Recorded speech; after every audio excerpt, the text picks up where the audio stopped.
ГСП онлайн. Городские новости сейчас. В Ухте состоялись игры чемпионата России по мини-футболу в Суперлиге.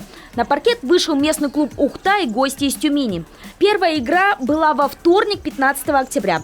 На радость болельщикам, следившим за выходом местной команды, Александр Кузьминых забил первый гол. Правда, тюменцы почти сразу сравняли счет.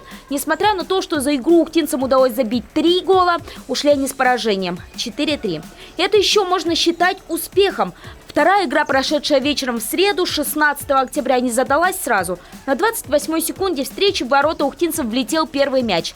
В начале 4-й минуты наши футболисты дают отпор 1-1. И это становится первым и последним голом в исполнении МФК «Ухта» в игре. С поля спортсмены уходят со счетом 5-1 в пользу гостей из Тюмени. Мы в перерыве, когда разговаривали, что пока игра происходит в рабочем счете, все нормально, там есть определенные моменты у нас, у соперника. Это футбол, это без этого, наверное, за это болельщики любят эту игру, что много моментов и так далее. Но я не увидел в глазах, что мы готовы вот сейчас выйти на второй тайм и добавить.